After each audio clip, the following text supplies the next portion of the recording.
तो सबसे पहले हम आपको बताएंगे बच्चों limiting molar conductivity. Limiting molar conductivity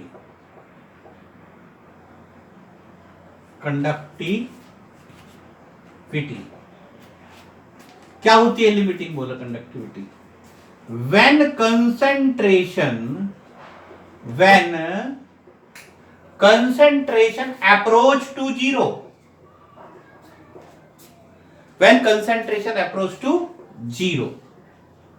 then molar conductivity is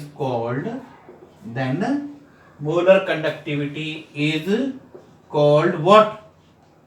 Limiting molar conductivity. या एक और सिंपल तरीके से हम कह सकते हैं molar conductivity at infinite dilution. क्या कह सकते हैं?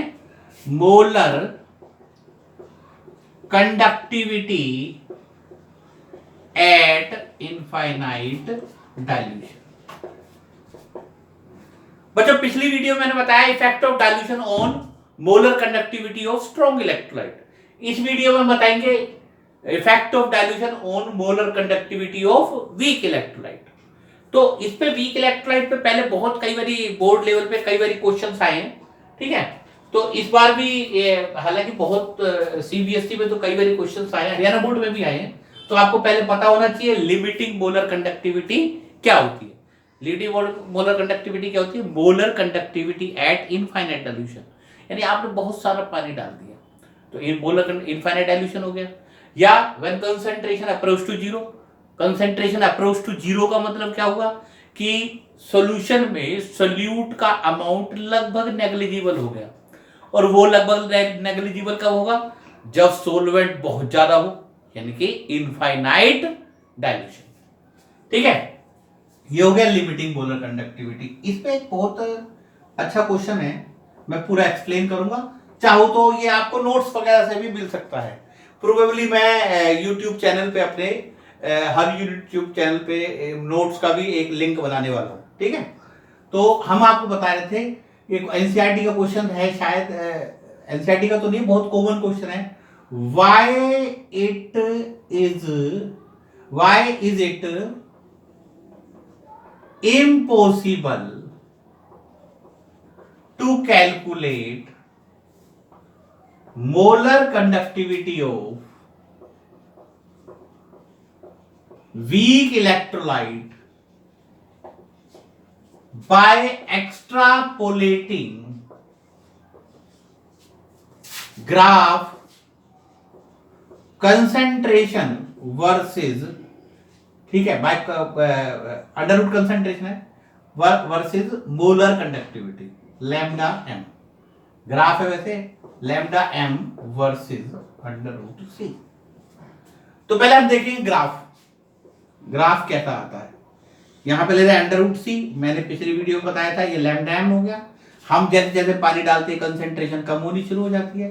तो मोलर कंडक्टिविटी वीक इलेक्ट्रोलाइट की कुछ इस तरीके से जाती है, इस तरीके से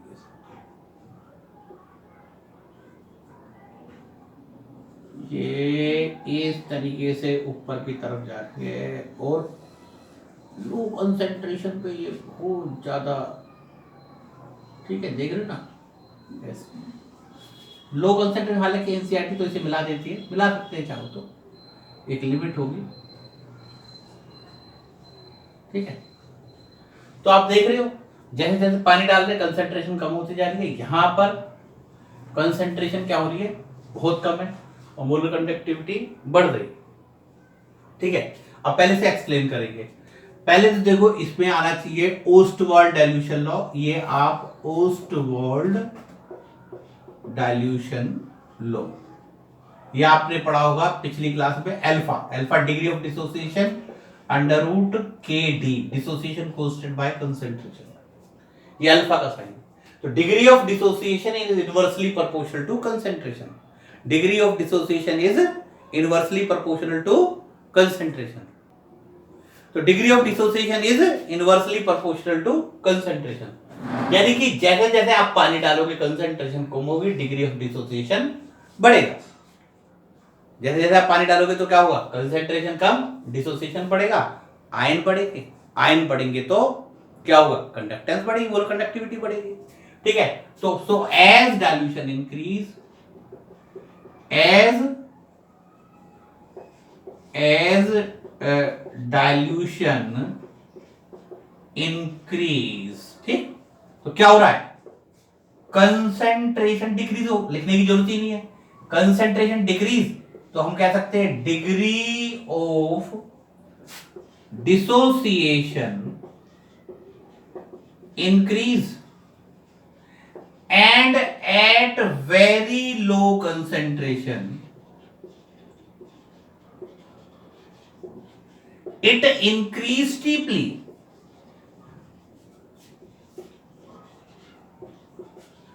That is why it is impossible to calculate, लिख सकते हो, molar conductivity of weak electrolyte by extrapolating graph weak electrolyte at infinite dilution हो रहा है यहाँ पर, at infinite dilution। ठीक है, at very low concentration के लिए हम यहाँ पे लिख सकते हो at infinite dilution लिख सकते हो, at क्या लिख सकते हो, infinite dilution, या when concentration approach to zero भी लिख सकते हो, at very low concentration, when concentration approach to zero, when concentration लिख दो यहाँ पर, when concentration approach to zero, ये भी लिख दो। तो आपको क्या समझ में आया कि जैसे जैसे डाइल्यूशन बढ़ेगा डिग्री ऑफ डिसोसिएशन बढ़ेगा, और डिग्री ऑफ डिसोसिएशन बढ़ेगा तो नंबर ऑफ आयन बढ़ेंगे, और नंबर ऑफ आयन बढ़ने का सीधा सीधा मतलब क्या है, मोलर कंडक्टिविटी बढ़नी शुरू हो जाएगी, कोई इशू ही नहीं है।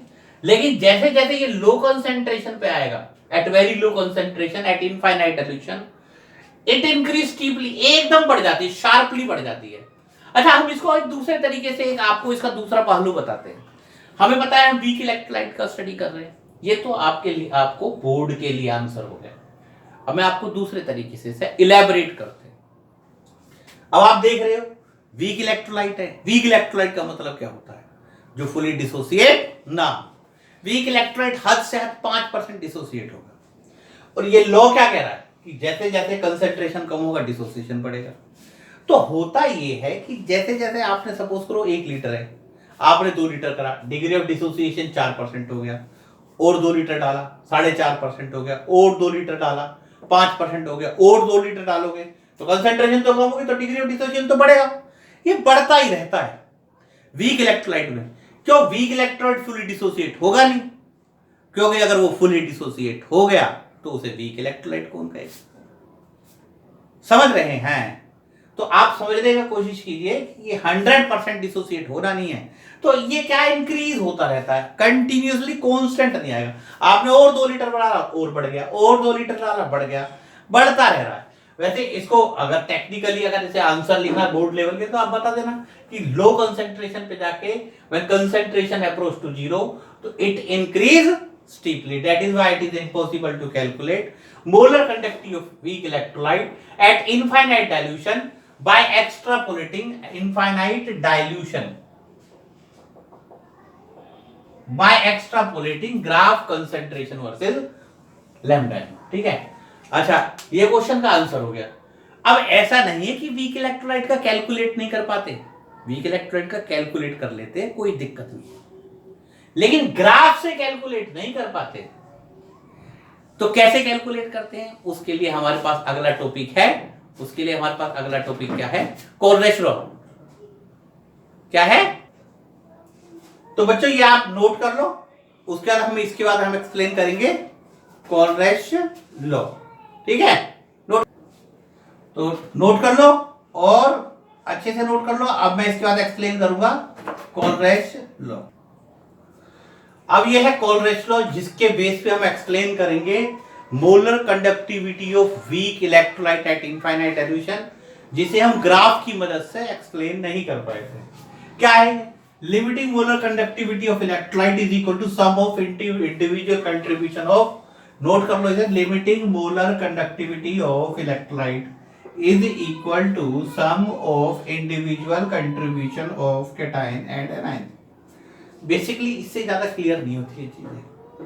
जैसे मैं आपको एग्जांपल के साथ समझाने की कोशिश करता हूं, जैसे हमें मोलर कंडक्टिविटी निकालना चाहते हैं, जैसे NaCl की, ये मोलर कंडक्टिविटी आ गया, it is equal to ionic conductivity of Na plus ionic conductivity of Cl minus. आप कहोगे सर ये तो बहुत आसान है, जैसे और एग्जांपल लेके चलो, आप निकालना चाहते हो Na2SO4 का, अब कितने Na हो गए? 2, तो 2 into ionic conductivity of Na plus ionic conductivity of SO4 2 minus. ठीक है, जैसे और कोई एग्जांपल ले लो, Al2SO4 का थ्राइस, तो इसके कैसे निकालोगे? 2 into ionic conductivity of Al3 plus 3 into ionic conductivity of SO4 2 minus. जो आयन है, जितने आयन हैं उसको मल्टीप्लाई करा, 2 एल्यूमिनियम की तो 2 से, 3 सल्फेट के तो 3 से। अब इससे हम देखो इसका एप्लीकेशन पार्ट क्या है। एप्लीकेशन पार्ट, पहला पार्ट वही है जो मैंने बताया था, it help in calculating molar conductivity of weak electrolyte eight infinite dilution. अब आप कहोगे कैसे, इसे हम एक्सप्लेन करेंगे न्यूमेरिकल में। फिलहाल तो इसका एप्लीकेशन लिख रहे हैं। एप्लीकेशन, मैं हेडिंग डाला भूल गया, आप डाल दो एप्लीकेशन। किसका एप्लीकेशन है ये? कोलरिच लॉ का। ठीक है। दूसरा, इट हेल्प इन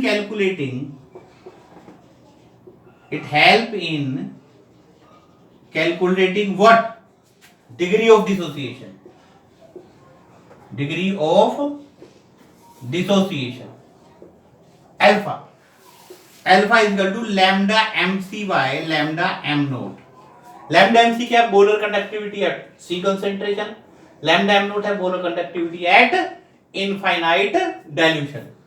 तीसरा इसका एप्लीकेशन क्या है? It help in calculating dissociation constant. क्या? Dissociation constant, that is Kd। मैं डिसोसिएशन कांस्टेंट को Kd लिखता हूं, C alpha square by 1 minus alpha. C is the concentration, alpha degree of dissociation. उसका फॉर्मूला क्या है? वही है। और लास्ट इसका एप्लीकेशन है, इट हेल्प इन कैलकुलेटिंग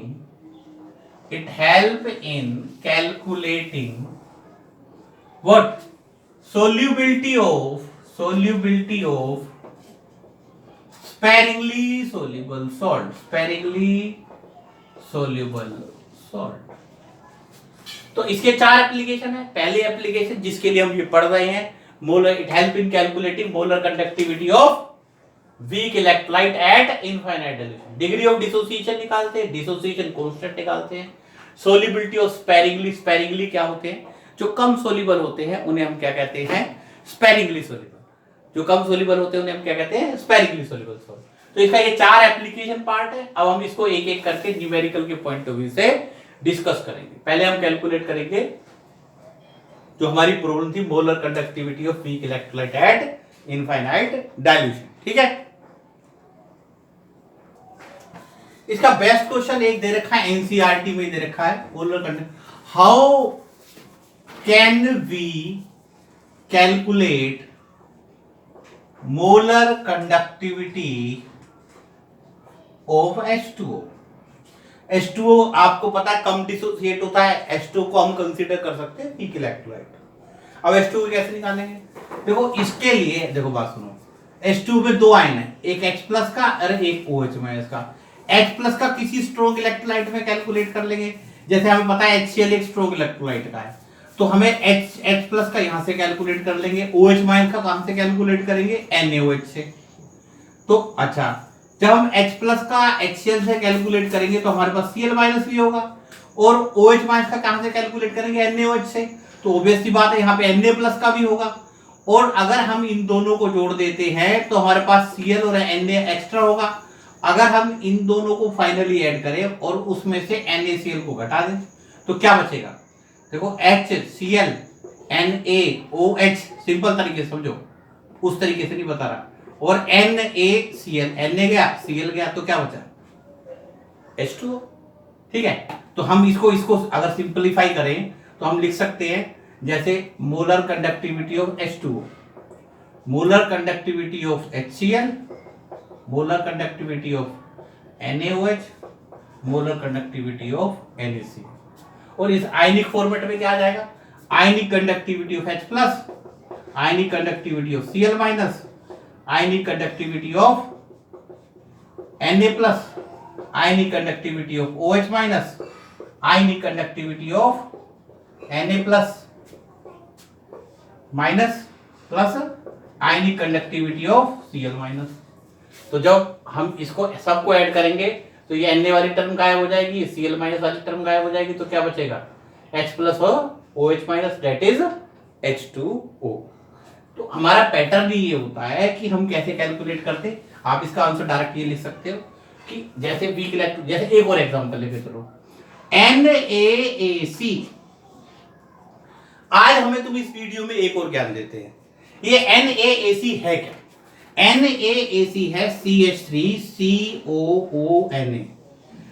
अगर देखो इस तरीके से लिखना और इस तरीके से लिखने में क्या फर्क है? ये स्टैंडर्ड पैटर्न है, ये सिर्फ ऑर्गेनिक केमिस्ट्री में एप्लीकेबल है, फिजिकल केमिस्ट्री में कहीं आपको ये CH3COONA नहीं मिलेगा। क्यों नहीं मिलेगा, क्या वजह है? अब हम आपको इसको इलेबोरेट करते हैं। IUPAC की रिकमेंडेशन है, IUPAC के रूल्स है, IUPAC के क्या रूल है कि पहले कैटायन को लिखना होता है फिर एनायन को, जैसे NaCl। हालांकि ये ऑर्गेनिक में मैंने बताया ना, अगर देखा जाए NaAC का मतलब AC मतलब acetate, AC for acetate, that is CH3OCOCH3 या NaAC, ये सही फॉर्म है। अच्छा, एस्टिक एसिड को फिजिकल केमिस्ट्री में कभी भी इस तरीके से नहीं लिखा जाता, तो कैसे लिखा जाता है? पहले कैटायन को लिखेंगे HAC। तो ये बहुत बड़ी बात है जो आपको पता होना चाहिए। IUPAC ने सिर्फ एक दो कंपाउंड को इसमें एग्जेम्पशंस दी है कैटायन और एनायन के मामले में, जैसे NH3, ये नेगेटिव पार्ट है, पॉजिटिव पार्ट है, होना तो ये चाहिए H3N, लेकिन इसको ठीक है मान लिया, बस एक दो जगह इन्होंने इस चीज की छूट दी है। अदरवाइज लिखने का तरीका IUPAC ये कहती है पहले कैटायन को लिखो फिर एनायन को लिखो। खैर छोड़ो, अब हम मुद्दे पे आते हैं। ये टॉपिक चल रहा था, इसके बारे में आपको बताते हैं। तो हम बता रहे थे जैसे CH3COOH, इसकी हमें मोलर कंडक्टिविटी निकालनी है, तो इसमें दो आयन है CH3CO माइनस और H प्लस। इसका किसी स्ट्रॉन्ग में कैलकुलेट करो, ये एक स्ट्रॉन्ग इलेक्ट्रोलाइट है, इसमें आ जाएगा। इसका किसी स्ट्रॉन्ग इलेक्ट्रोलाइट में कैलकुलेट करो, ये HCl में आ जाएगा। दोनों को जोड़ लो तो क्या आ जाएगा हमारे पास? CH3COOH और NaCl। तो दोनों को जोड़ने पे NaCl का फालतू आ गया, इसमें से NaCl का माइनस कर दो तो किसका बचेगा? CH3COOH, CH3COOH। समझ में आ रहा है? तो ये एक तरीका है, जैसे और कई सारे एग्जांपल्स है एनसीईआरटी में, आप देखोगे। अभी मैं करवाऊंगा क्वेश्चन, धीरे धीरे करके हम करवाएंगे और अच्छे क्वेश्चंस भी हम करवाएंगे। ठीक है, अब मैं कुछ क्वेश्चंस लिख रहा हूं। ये एग्जांपल 3.8 है, आपको मोलर कंडक्टिविटी NaCl की दे रखी है, HCl की दे रखी है, NaAC दे रखी है। NaAC होता है CH3COONA और HAC का निकालनी है, दैट इज CH3COOH की निकालनी है। ठीक है, तो हमें क्या करना है? H का कहां से लेंगे? ये रहा। AC का लेंगे यहां से, दोनों को जोड़ देंगे तो आयनिक मोलर कंडक्टिविटी ऑफ HAC क्या हो जाएगा? Molar conductivity of HCl plus molar conductivity of NaAC। AC और HAC आ गया, अब NaCl का माइनस कर दो, हो गया। वैल्यू पुट कर दो, HCl कितना है? 425.9 प्लस NaC 91 माइनस NaCl कितना? 126.4। अब ऐसे ये दूसरा क्वेश्चन देखो, दूसरा क्वेश्चन नोट कर लो, ये नोट कर रहे हो ना? नोट कर लो आराम से, समझ लो। हमने एच ए सी, एच का यहां से लिया, ए सी का यहां से जोड़ा जोड़ा तो एच ए सी का भी आ गया, और इसमें से NaCl का माइनस कर दिया। नोट कर लिया ना, नोट कर सकते हो। अब ये देखो NH4Cl का दे रखा है, Cl का दे रखा है, OH का दे रखा है, किसका निकालना है? NH4OH का। तो NH4Cl में से Cl को माइनस कर दो और OH को प्लस कर दो, हो गया।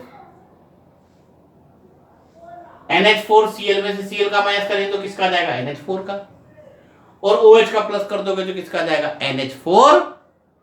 NH4OH का। करूं यहां पे, देख लो इसको, यहां पे मैं सिंपल तरीके से यहां पे कर रहा हूं, इसे तुम नोट कर ही लोगे। हमें निकालना है किसका? NH4OH का। क्या करेंगे? NH4Cl में से OH का तो प्लस कर दो और Cl का माइनस कर दो। NH4Cl का 149.7, OH का कितना है? 198, Cl का कितना है? 76.3। हो गया। ये छोटे छोटे क्वेश्चन है, सिंपल क्वेश्चन है, सिंपल, वेरी सिंपल क्वेश्चन। तो ये हम क्या कैलकुलेट कर रहे हैं? Molar conductivity of vehicle. इसको बेस्ट कोलरिज लॉ को हम एक्सप्लेन करेंगे इस क्वेश्चन से। हमें आयनिक कंडक्टिविटी Al3+ की निकाल रखी है, निकालनी है, और मोलर कंडक्टिविटी दे रखी है इसकी और इसकी दे रखी है आयनिक कंडक्टिविटी। अब लैम्डा m नोट आपको दे रखा है Al2SO4 कैसे होता दे रखा है आपको 2 इंटू, इसको इलेबोरेट करके लिखा, +3 into ionic conductivity of sulphate ion, that is 858। हमें Al3+ का निकालना है। एक सल्फेट का दे रखा कितना? 160, ये दे रखा, तो 3 सल्फेट का कितना हो जाएगा? 480, माइनस कर दो, कट गया, तो 2 आयन का आ गया, कितना आ गया? 378। तो एक आयन का कितना आ जाएगा? 378 डिवाइड बाय 2, 289। बच्चों ये यूनिट वगैरह तो तुम देख ही ले रहा, इसमें कोई बहुत बड़ा इशू नहीं है, यूनिट पता होनी चाहिए, मैं नो डाउट ये नहीं कह रहा, पर यूनिट की रेजिस्टेंस की यूनिट ओम होती है, कंडक्टेंस की ओम इनवर्स होती है या साइमन होती है, ये बहुत छोटी बात है। तो हमने ये कोलरिज लॉ पे आपको न्यूमेरिकल देखे, इससे हमने कैलकुलेट किया molar conductivity of weak electrolyte, molar conductivity of strong electrolyte. अब हम कैलकुलेट करना सिखाएंगे डिग्री ऑफ डिसोसिएशन, और क्या निकालना सिखाएंगे? Dissociation constant. ठीक है, समझ में आ रहा है? नोट कर लो ये, ठीक है। तो अब इसके एक्सरसाइज का क्वेश्चन नंबर 8वां, क्वेश्चन नंबर 9 है। आपको कंडक्टिविटी दे रखी, कंडक्टिविटी का सीधा सीधा मतलब होता है आपको के दे रखा, कापा, स्पेसिफिक कंडक्टिविटी 0.0248, और आपको कंसेंट्रेशन मोलैरिटी दे रखी है, कंसेंट्रेशन 0.20। आपको निकालना molar conductivity. Simple, lambda m is equal to k into 1000 by m। k 0.0248 into 1000 by m कितना है? 0.20। नोट कर लो, सिंपल है, इससे सिंपल क्वेश्चन नहीं हो सकता। ऐसे अगला क्वेश्चन है, क्या क्या दे रखा आपको? रेजिस्टेंस दे रखा 1500 ओम, और क्या दे रखा? कंडक्टिविटी यानी कापा k 0.146 10⁻³ हमें क्या निकालना है? Cell constant. अब देखो हमें पता है कि देखो R is equal to rho into L upon A, ये सेल कांस्टेंट है, रो रेजिस्टिविटी है, और R is equal to 1/k आ जाएगा। या हम इसको ऐसे कह सकते हैं, हमें पता है, इसको कैसे भी कर सकते हैं कई तरीके से, K is equal to C into cell constant, और C क्या होता है? 1/R cell constant. तो सेल कांस्टेंट क्या आ जाएगा? सेल कांस्टेंट आ जाएगा K into R, that is 0.146 into 1500। अगर ये फॉर्मूला आपको याद नहीं आ रहा तो आप इसको थोड़ा यहां पे ड्राइव कर लो साइड में। कहां पे ड्राइव करें? यहां पे ड्राइव कर लेते हैं। हमें ये तो पता है ना R इज इक्वल टू क्या होता है? रो इंटू एल अपॉन ए, ये सेल कांस्टेंट है, R की रो की जगह 1/k लिख दो इंटू सेल कांस्टेंट, तो के आर क्या हो जाएगा? Cell constant. सिंपल, बहुत सिंपल है, ये सब आप करना आना चाहिए। ठीक है, नोट कर लो इसे, नोट कर लो इसे, कर लिया नोट। अब अगला क्वेश्चन, थोड़ी देर खड़ा रहे तो तो हमें अगला क्वेश्चन है, ये एक्सरसाइज का क्वेश्चन है 3.11। हमें आपको दे रखा है कंडक्टिविटी ऑफ 0. ये है मोलैरिटी, एम लिखा हुआ है तो मोलैरिटी, ये होगी कंडक्टिविटी। तो पहले जो गिवन है लिख लो, मोलैरिटी 0.00241 और कंडक्टिविटी के 7.896 इंटू 10⁻⁵। Calculate molar conductivity. पहला पार्ट सिंपल, मोलर कंडक्टिविटी का फॉर्मूला लगाओ, K into 1000/m। 7.896 into 10⁻⁵ into 1000 divide by 0.00241। It come out to be 32.76. It come out to be 32.76। ये हमारे पास क्या आ गई, मोलर कंडक्टिविटी। अब आपको कह रहा है कि ये दे रखा है लैम्डा एम नोट 30.95। तो पहले इसे क्या निकालेंगे, degree of dissociation alpha, lambda M C by lambda M naught. Lambda M C अभी आपने निकाला है 32.76, 390.5। ठीक है, तो इससे आ जाएगा अल्फा 0.048 और dissociation constant K D is equal to C alpha square by 1 minus 0.020241 alpha 0.048 का स्क्वायर 1 माइनस 0.048। देख लो इस क्वेश्चन, सिंपल है क्वेश्चन। आपको मोलर कंडक्टिविटी मोलैरिटी कंडक्टिविटी दे रखी थी, पहले मोलर कंडक्टिविटी निकाली, ये मोलर कंडक्टिविटी सी कंसेंट्रेशन पे आई। आपको मोलर कंडक्टिविटी इनफाइनाइट पे दे रखी थी, अल्फा निकाला, अल्फा से तो ये हमने पहले मोलर कंडक्टिविटी निकाली है, फिर अल्फा निकाला है क्योंकि lambda molar conductivity at infinite energy दे रखी थी, और बाद में हमने क्या निकाल लिया, डिसोसिएशन कांस्टेंट। ठीक है, नोट कर लो।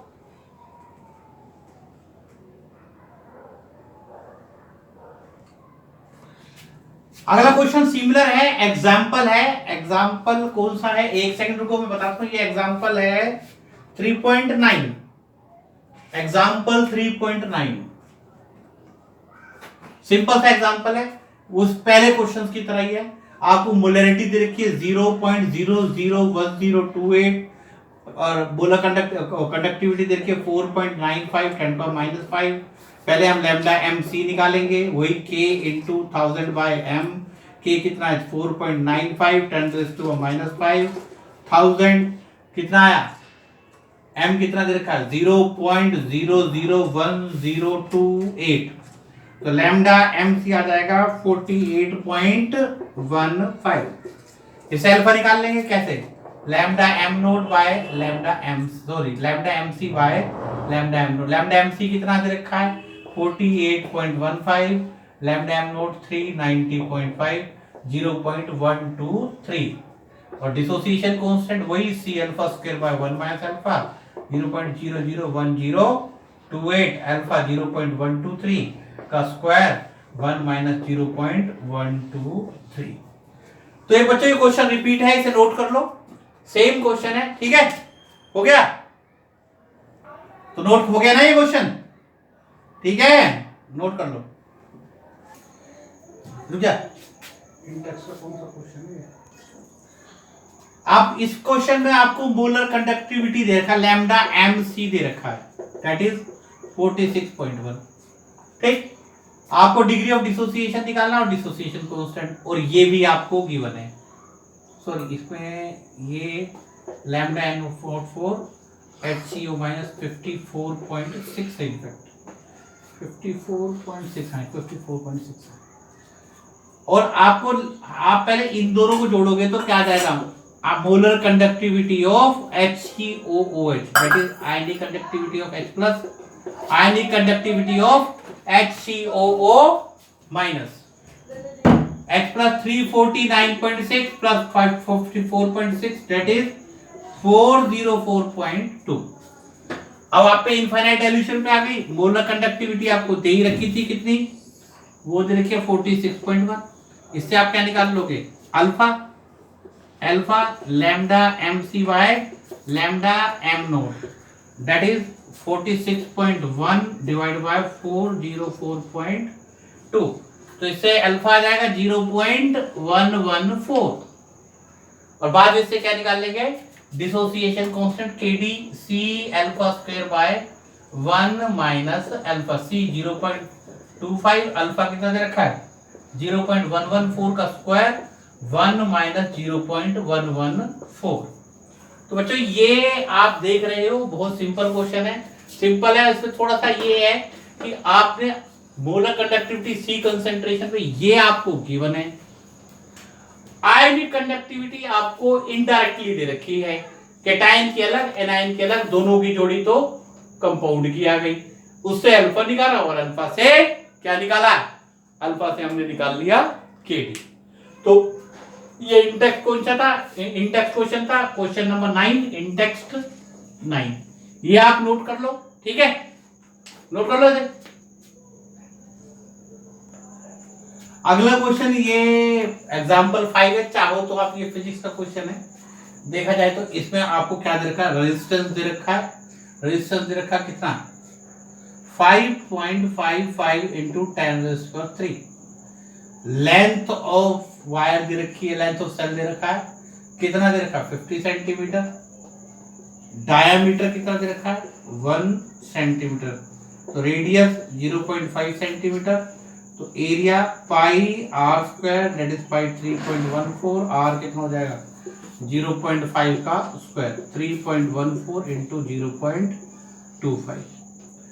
हमें पता है R is equal to rho into L upon A, तो रो क्या आ जाएगा R into A upon L. Resistivity आ गई, रेजिस्टेंस कितना 5.55 10⁻³ इंटू एरिया कितना आ गया 3.14 इंटू 0.25, लेंथ 50, लेंथ क्या हो गई 50। तो रेजिस्टिविटी आ जाएगी 87.135, रो आ गया, रो से K निकाल लो 1 बाय रो 1 बाय 87.135, और K के बाद क्या निकाल सकते हैं lambda m, K into 1000 by m, K कितना है 1 बाय 87.135, 1000, मोलैरिटी कितनी दे रखी है 0.05। ये सिंपल सा क्वेश्चन है, आप देख लो थोड़ा आराम से कि लेंथ है, डायमीटर है, उसका रेडियस निकाला, उससे एरिया निकाला, रेजिस्टेंस दे रखा, लेंथ दे रखी, area, resistivity, inverse of resistivity conductivity, और lambda m K into 1000 by m, value put करनी है। तो बच्चों ये हमने पूरा कंडक्टिविटी का पूरा टॉपिक खत्म हो गया, और अब हमारा जो नेक्स्ट टॉपिक होगा वो नॉन्स इक्वेशन और इलेक्ट्रोड पोटेंशियल से रिलेटेड होगा। वेट करो। Thank you very much.